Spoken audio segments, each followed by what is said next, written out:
Good morning, dear Dharma friends. Tervan Saranai. Before we begin, let us respectfully pay homage to Buddhothpado Aryan Mahanse, our noble teacher and our noble friend. With deep gratitude and humility, we reflect on the rare blessing of encountering a true spiritual friend who points not just outward but inward toward the realization of truth within ourselves.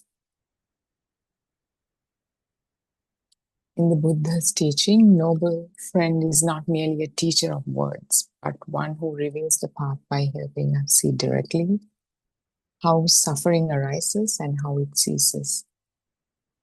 Such guidance is exceedingly rare in this world.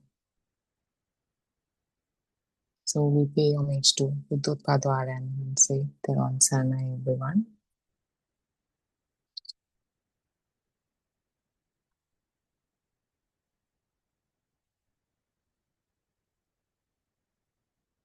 So we've been talking about the nature of the mind, what the mind is, what is this pain that we are feeling,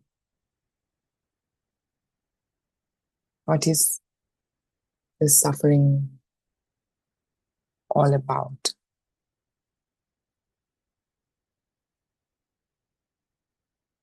There's no problem if we have, 100% happy life. That is a person who doesn't have a realization, or person who doesn't have a understanding about suffering, or haven't had any experience about suffering.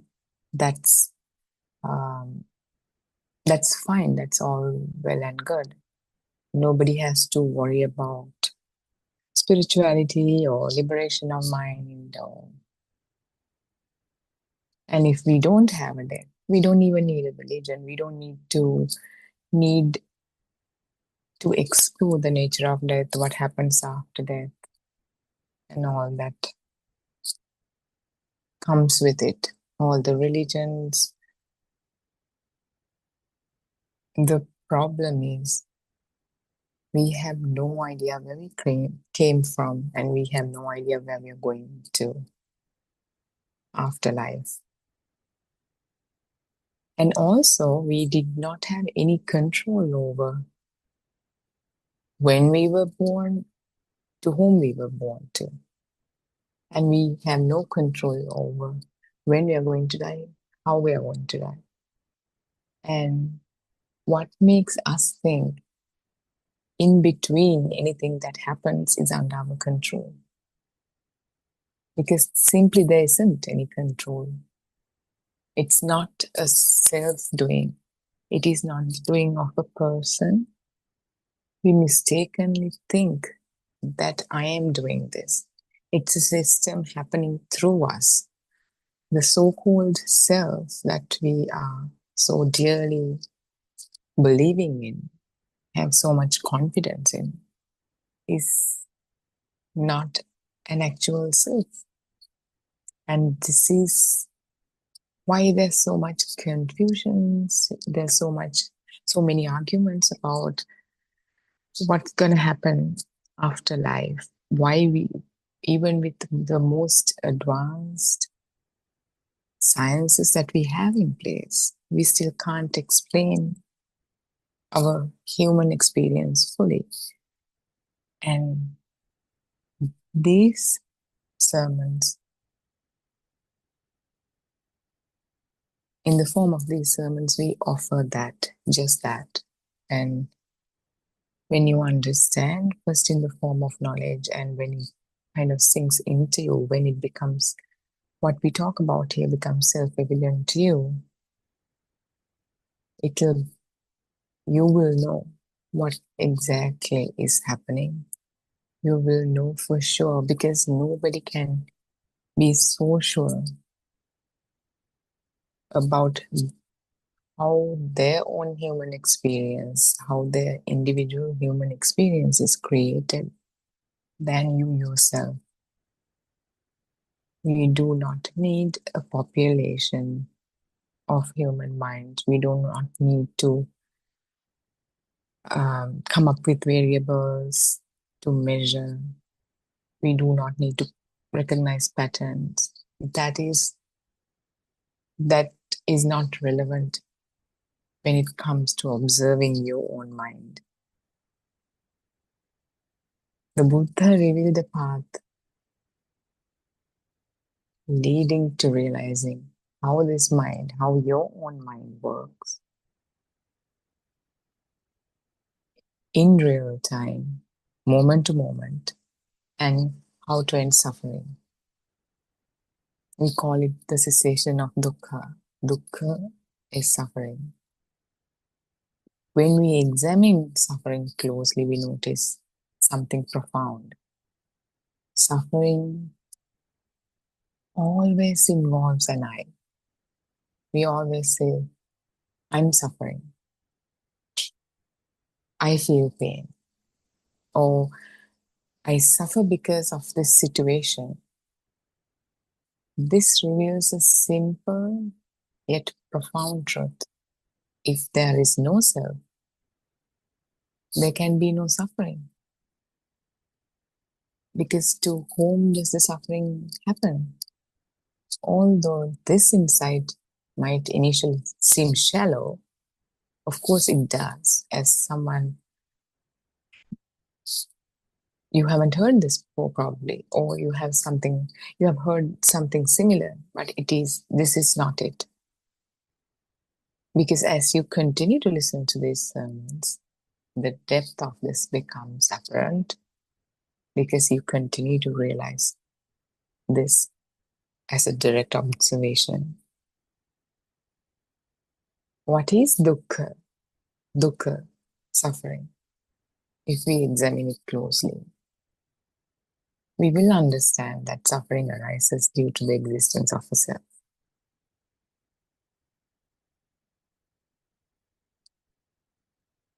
Think about all the situations, all the emotionally painful situations you've been in.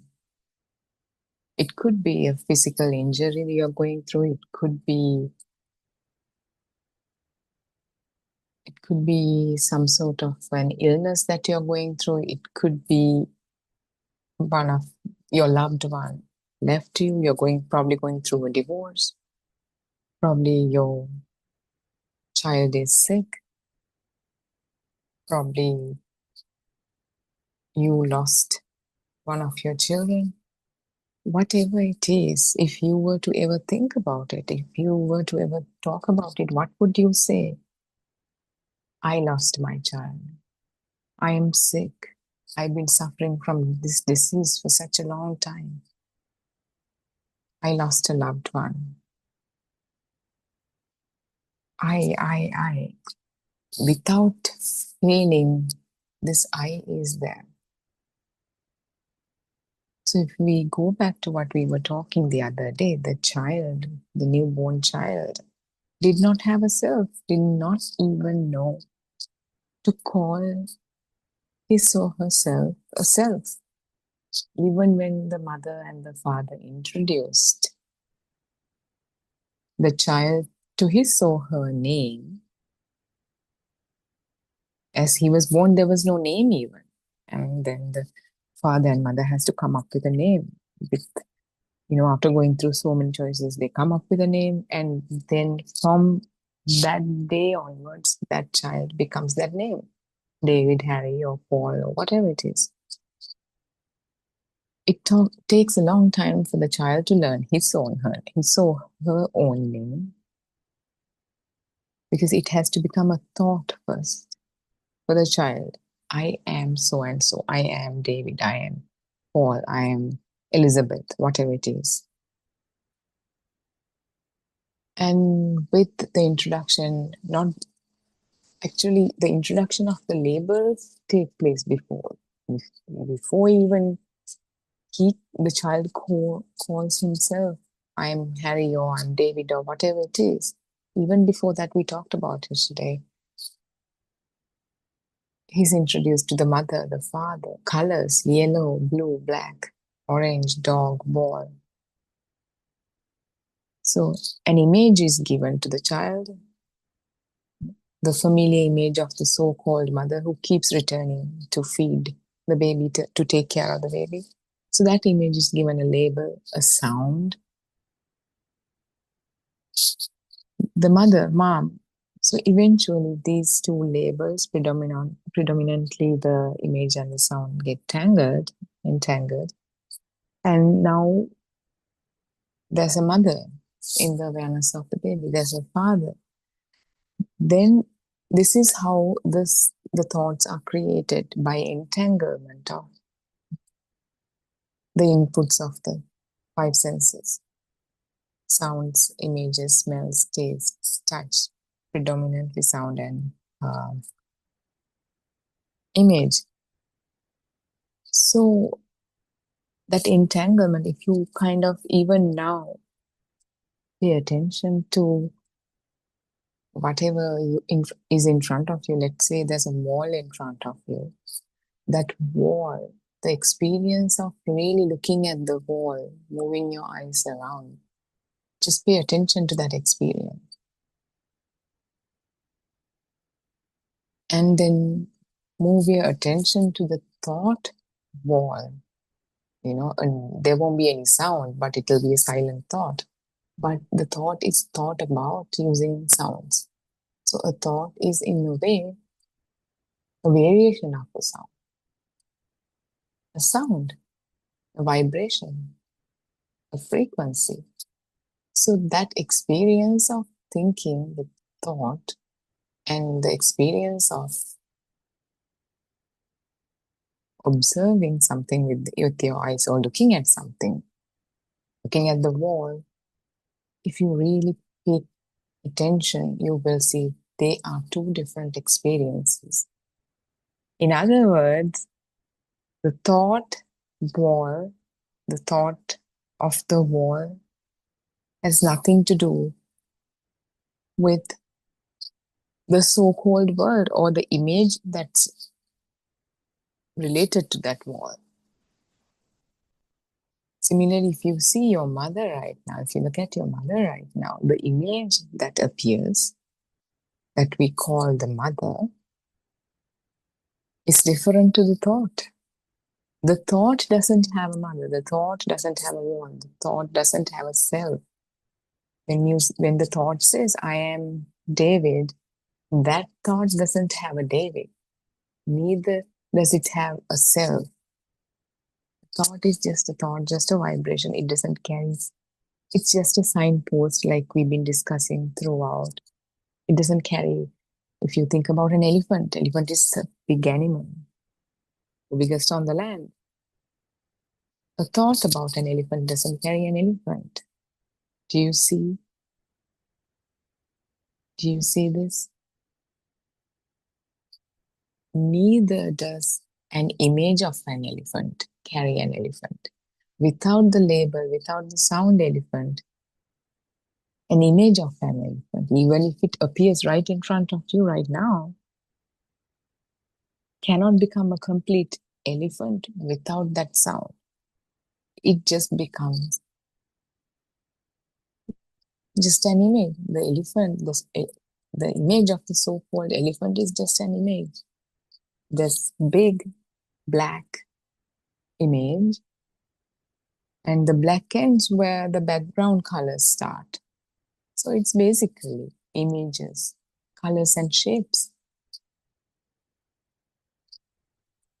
Is the label or is the sound elephant an elephant, or is the image of the elephant an elephant?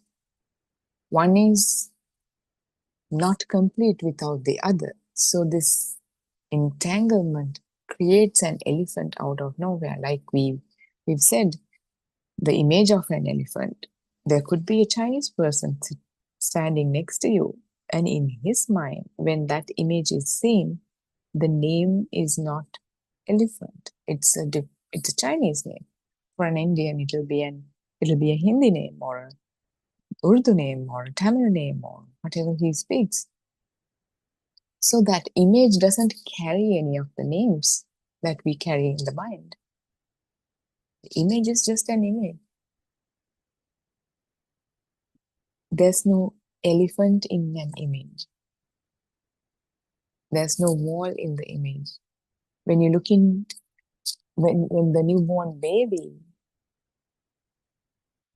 sees the mother, there's no mother in the image, but that entanglement with enough introductions of the sound, the mother, the baby babbles and eventually says mama and amma or mother or whatever it is. That mother, that the sense that there is a mother out there is created due to this entanglement.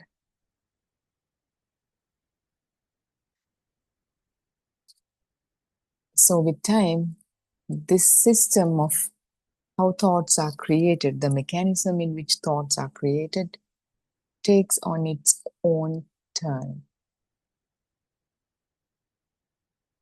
We know those non-self-starting engines in boats and generators. There's a string to pull, you pull it a couple of times, and then the engine starts and it starts turning on its own.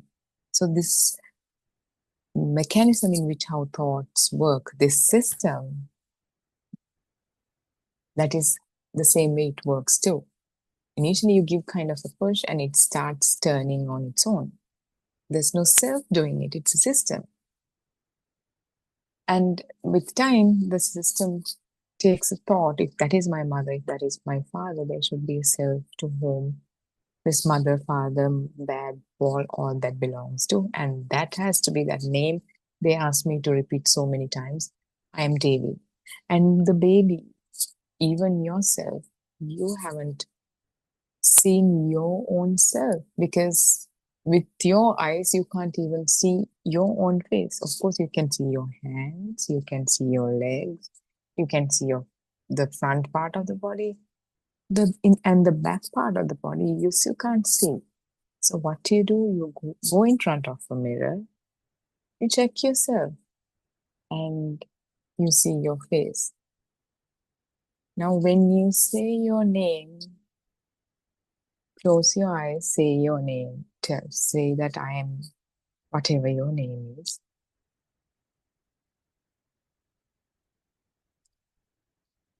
The mental image that appears in your awareness,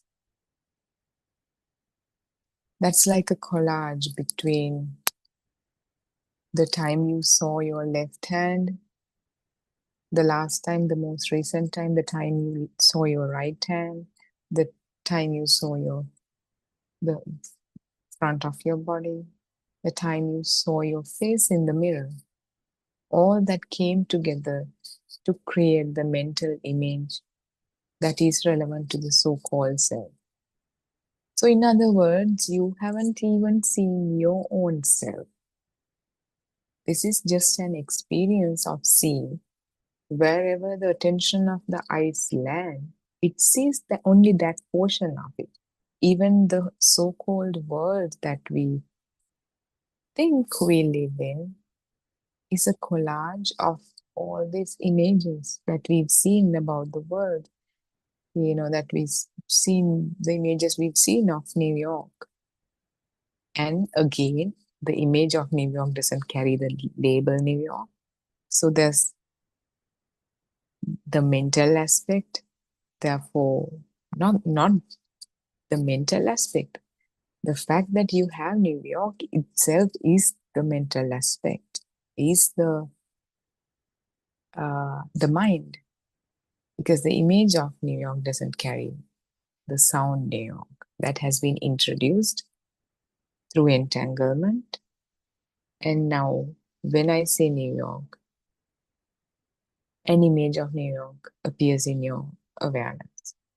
Statue of Liberty, Empire State Building, the ferries, whatever you experienced. But a moment before I said New York, you did not have any idea about New York. for the entire day, probably. So your world did not contain a New York or wherever you're coming from. Let's talk about where you were born, the city or place in which you were born. What's the name of it?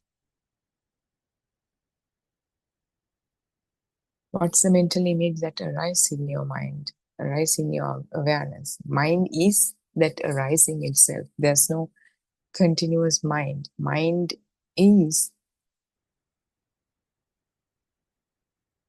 when we know rain is water falling down from above. But if we touch, we cannot touch the entire rain. We can only touch some droplets of water. Air is flowing off the wind. We cannot, I'm sorry, the wind is flowing off air. We can never touch the entire wind. If we try to touch, we feel some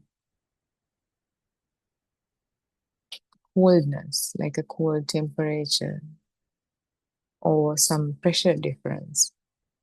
So that flowing of air is the wind, but the only thing that you can experience is that coldness and difference of pressure, some sort of like a solidity, like even if we were to call it difference of pressure, that would be a label. But actually you experience is that experience itself. We cannot use a single word or a name or a label to describe it, because if you do these exercises as we go through this, yes, this whole experience is stripped off of its labels and we are down to the raw sensory experience, which is what we all had, which is what we all have.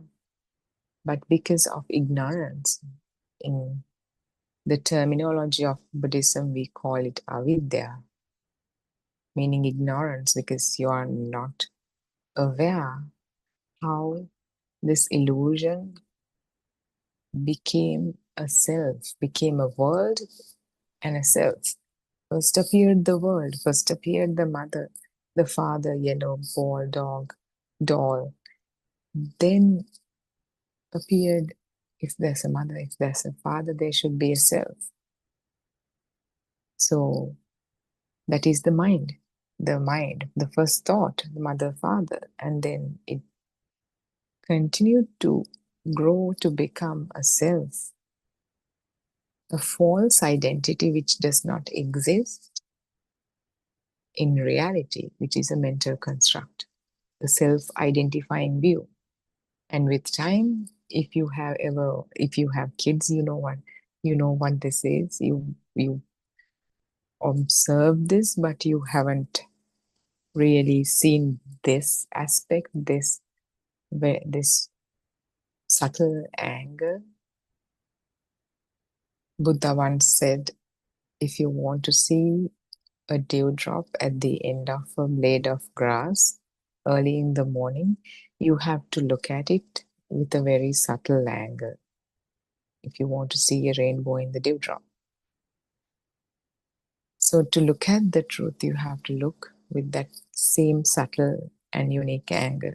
So you must have had a couple of children on your own. You must have seen all this, but තෙරුවන් සරණයි.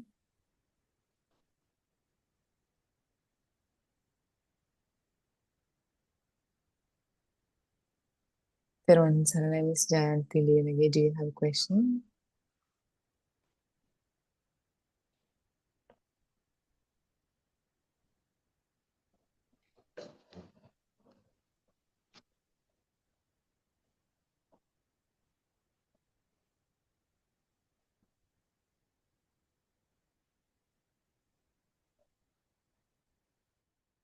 So you have to look at the truth that you have always seen in your experience about your own children, but you haven't seen this subtle angle.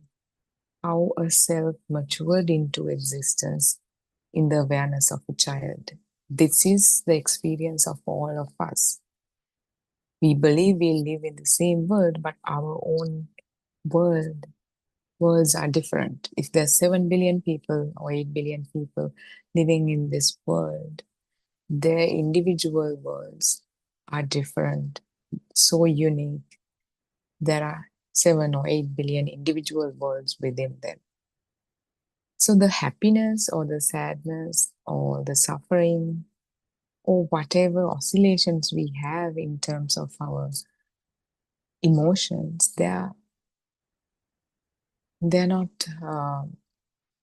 they do not depend on this world that we have commonly accepted as our own world, or we have this kind of false thought that all of us live in the same world. Yes, um, in terms of in a material sense, yes, it may seem so. In a certain level of conversation, we can agree with that. We have agreed with that. That's how we've been living all this time. But if we really dig deeper into the nature of the self, nature of the suffering, what gives us suffering is where we have our attachments, where this world that should have just stopped at the raw five sensory world, because it got entangled, because these inputs got entangled and a mind was created. Now our suffering goes beyond the raw sensory nature and state, and our suffering becomes much more mental. It becomes a mental construct, and you will be upset, you will be sad, you will be heartbroken if your mother passed away, but you will not be upset if my mother passed away. Your world gives you suffering, not the commonly accepted world we live in. If the president of your country passes away or something bad happened to your government, you will be upset. But if the same thing needs to happen to my government or the president of the, the country I'm from, you will not be upset, because the world that has become your world, in which the center is the so-called self, that is the world that gives you suffering, not a commonly perceived world. And the idea that we live in the same planet, same world, is misleading. It is one of those subtle truths that we have to see when the Buddha says the world, that does not refer to the commonly accepted, the blue planet that we live in, but the world, my world, that brings me suffering. My mother, my father, my husband, my wife, my children, my country, my job, my workplace, my co-workers, my relationships, my status in society. Those are the ones that bring me suffering.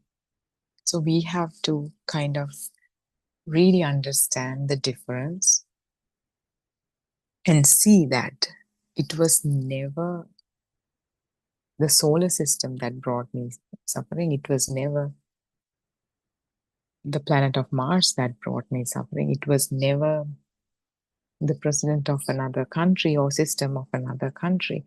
It is whatever labels, whatever uh, elements, whatever things that became existing things with respect to this so-called self, which also became an existing thing due to ignorance. So if this is we've tried to bring out the fact that this is not just a regular sermon in the way There's so many contemplations that you have to do for these surface level truths, surface level logical, mundane truths to become your own reality. So, in your own time, inquire into this. Is that so? Is that the situation? Is what is talked about here truly real, truly true? Try to look at your own thoughts, try to look around and see if any of the labels that we give to these so-called things that we see around, except for it, for them being an image, except for them being a sound, except for them being a smell, taste, touch, is there anything else? Are the labels connected to it other than in the form of a mental image? When you're eating a pineapple or a mango or raspberry or whatever you like, think about that for a bit. The image of it, you, just the introduction of the name brought to awareness that entire image. The texture of the fruit, the temperature when it's bitten into, when you bite into it, the temperature of it, how it feels under the tongue, the smell of it. You see that, you put it inside of your mouth. As soon as it enters your mouth, it's not in your vision anymore. You can't see what's inside of your mouth. You bite, you can't see how it's been bitten, how it behaves and all that inside of mouth. You assume this is how it breaks down. You don't think about, oh, I should move my tongue from this side to that side to facilitate the chewing or whatever it is. It just happens. Nobody's doing it. There's the smell. You smell it, but you can't see it. Yet the mental image tells you, I am eating pineapple or I'm eating raspberry. When you're eating that, you taste it. The tongue doesn't recognize. Tongue only recognize taste. Tongue doesn't recognize pineapple or raspberry or blackberry or whatever it is. Yet the mind says, oh, you're eating pineapple, raspberry, blackberry.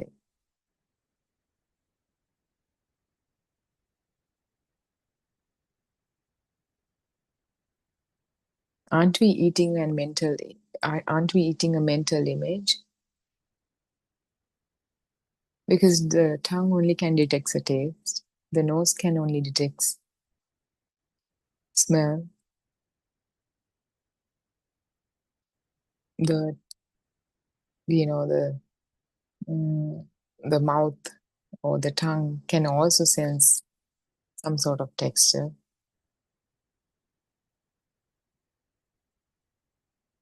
When you bite into it, the sound of it that's detected by ears, it's never a composite experience. It's never an accumulated like experience. It's raw, individual, five different experiences, but collaboration of it, all of that coming together creates a full human experience.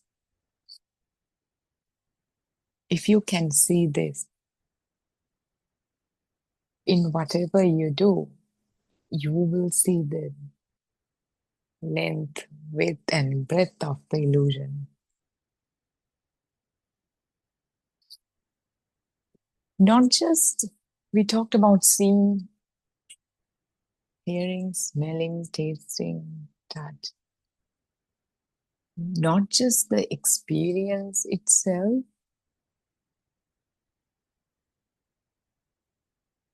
there's another aspect to this experience. When you eat, it feels like there's something, there's a taste. The tongue feels the taste. It feels like there's a taste.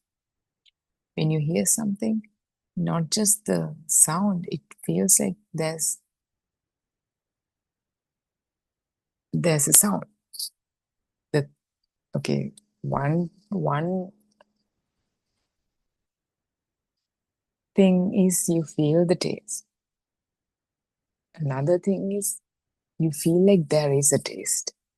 These are two subtle things that you feel, and you also have thoughts that say, oh, there is the pineapple taste, there is the raspberry taste, there is the smell of pineapple.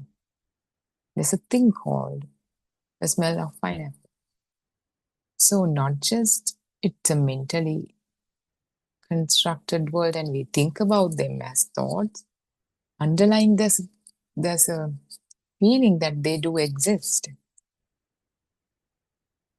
And that's why, even when we say, okay, the so called self is a mental construct, the so called wall is a mental construct, we are not saying there's no wall. There's an image. We can't deny that. But is that image a wall? If we dig deeper, you will see not everyone sees a wall.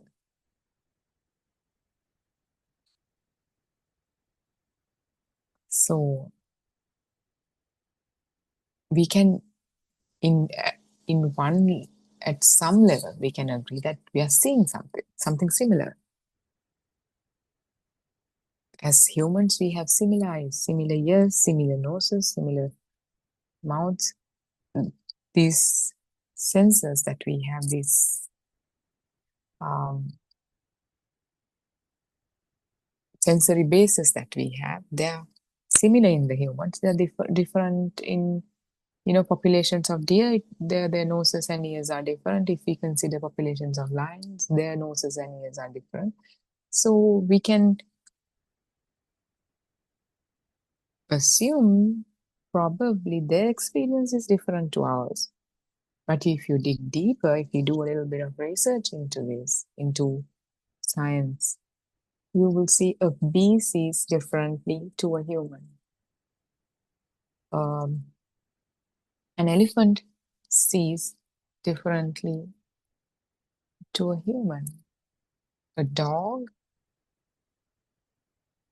man's best friend, the dog, sees differently to a human. A cat sees differently to a human. A bat will see differently to a human. A bat detects radar and can see in the night. And cats detect motion more. Bees have more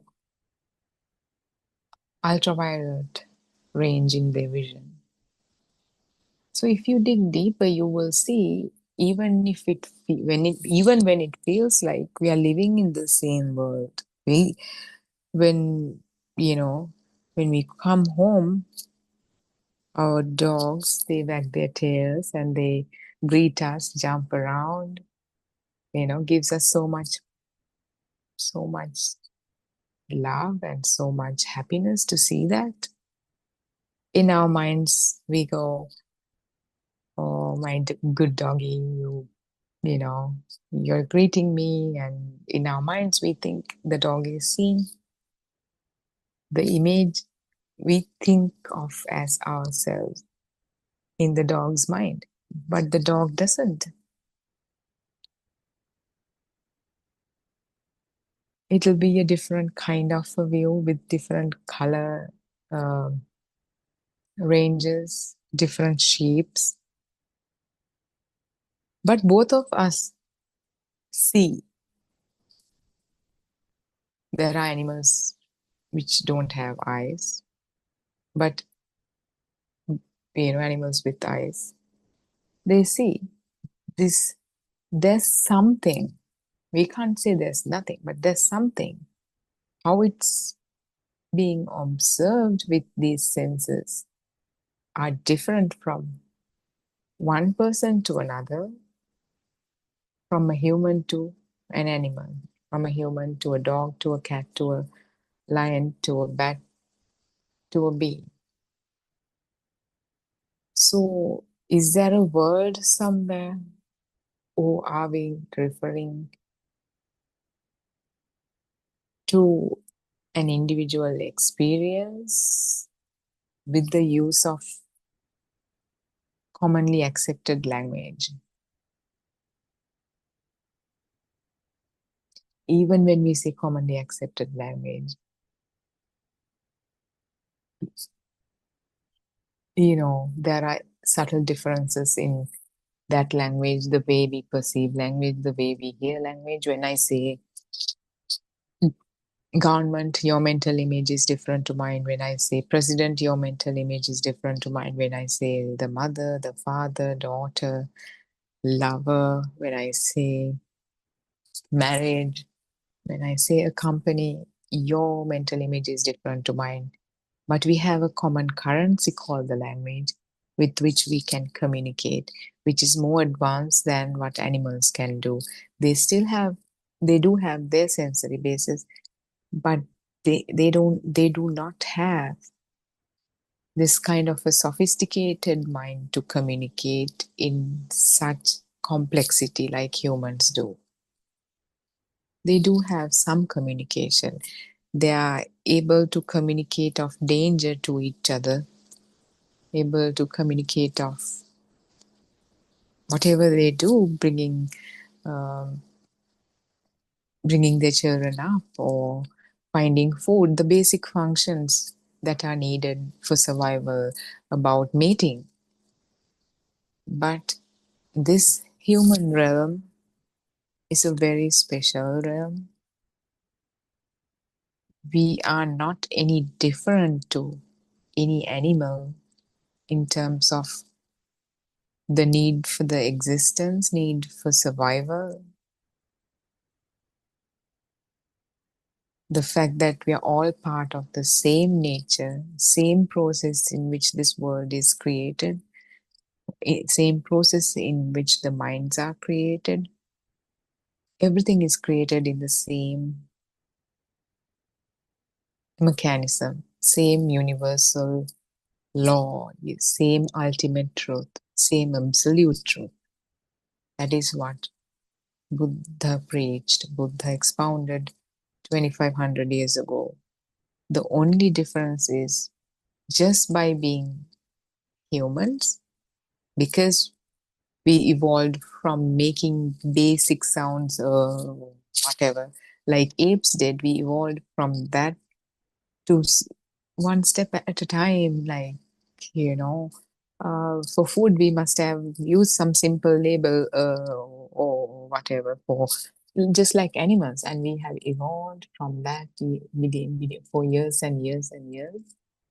And we have now, we are able to use our throat and make comprehensive sounds, and we are able to use connect consonants and create more complex sounds so that we can communicate and introduce more labels. We have a more sophisticated system. From a very simple place, we evolved to become complex animals. First we were hunting, and then we had the need to, that was a risky life. When someone goes hunting, he might come back, he might not. He might be wounded and rotten in some place in the jungle. So there was the need to store food. There was invention of fire. There was, they were able to keep the food for long. And then there was the invention of the wheel. They were able to transport the animal they killed over a long distance. There were then roads, and they needed more words to communicate the gradually the life that's gradually become more complex. So more words came into existence, more thoughts came into existence, and then they figured out they can grow now. They can grow corn, they can grow rice, and then they needed houses, proper houses, long-lasting houses. So even more words were introduced to the language, to the mind. The mind became more expansive, the experience became more expansive from single, hungry, go kill a deer, eat it, let it rot or whatever. From that, now the mind is more expansive experience. Now, even after that, we became even more complex, and then we cultivate, we grow our own crops, we have time to rest. Now, uh, the arts, the religion, their language is more complex. Now they can talk about things that do not exist in the physical landscape, like love of a mother, love, like what happens after death. So religions evolved, these arts, sciences, all that evolved with mind being more complex, and our needs became more complex, and our clinging, the things that we want, that the things that we like, the things that we desire, then the things that we don't. Now we have a selection of options that we can like, we can dislike. They became increasingly more complex. So now we are suffering much, much more than before, than our you know uh, predecessors, ancient men, because we have a more complex mind. Our son could die today, and we can think about it and create thoughts and try and think about it for years. We know um, one mother would get over it and move on with life in about a year or two, or even less. Another mother would grieve the loss of a child for 10, 15, 20, 25 years. All of them due to having a mind, having due to having things that become real to them. There is something out there. It gives me sadness. It gives me suffering. Because this is there. Because my car broke, I am sad. Because I lost my job, I am sad. Because I lost my mother, I am sad. There's always something to bring sadness to me. Always my emotions, my happiness, my sadness, always are derived from something external. So this, if you can see this, you will see the length, breadth, and width of this illusion. Now we understand that dukkha exists, or the suffering exists for somebody, for a person. If there's no somebody, then how can there be any suffering? This insight is profound, yet this is often overlooked. Whatever you hear through the words, the idea of it runs much deeper. If you can see below the words are a tool for communication. The underlying real communication that's carried through the words run much deeper if you can see. Buddha talked about vidarshana, Vidarshana. That was the first time vidarshana was ever heard of. If we want to translate it to English, we could The closest translation that we could come up with is penetrative insight, penetrative wisdom.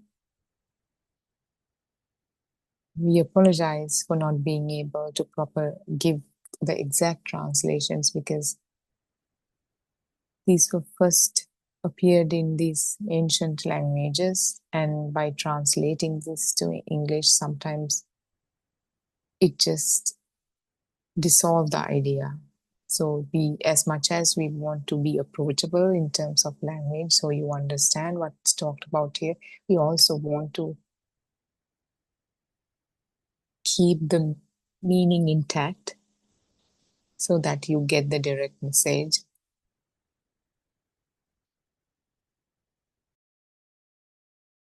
So this Dharma, understanding this Dhamma and realizing this Dhamma, realization is a direct experience, direct, it become directly self-evident to you is the realization. The path to that direct realization is vidarshana or penetrative insight.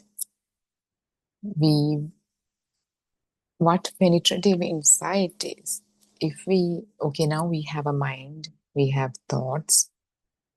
Even to say we have a mind is a false statement because we have thoughts moment to moment. When we say we have a mind, of course, conversationally we'll use that. Now, since you know what it means, you can always refer to the proper idea behind it. When we say we have a mind, it means that there has been a mind that's been in continuous existence from some past moment in time to this moment in time, and it will continue to exist until some future moment in time, until death happens. And that whole statement, there is a mind, is misleading, but we will use it because we have to use this language, and every time we try to talk about something else that is not the mind, we don't want to be talking about giving a whole definition about how the mind is created and what the mind is. So that is why, to listen to these sermons one after another, to get to these penetrative insights is really important because it builds upon one and another, um, in gradually increasing complexity. So, what penetrative insight is, when one has a mind, we can think all sorts of things that don't exist. We can think about aliens. No one has probably experienced aliens, but we can think of aliens being with weird ears like fans and weird eyes like pineapples, uh, tall 10 feet by 12 feet. We can think anything. We can think about like weird fruits that grow in some kingdom. We know like these stories that we have seen, these fictional stories, mythical stories. These are all creations of human mind. That is something else. But what penetrative insight is, you have had some human experience from your earliest memory up until this moment. Then again, even when we say that, that is also wrong because we only have this moment and this thought.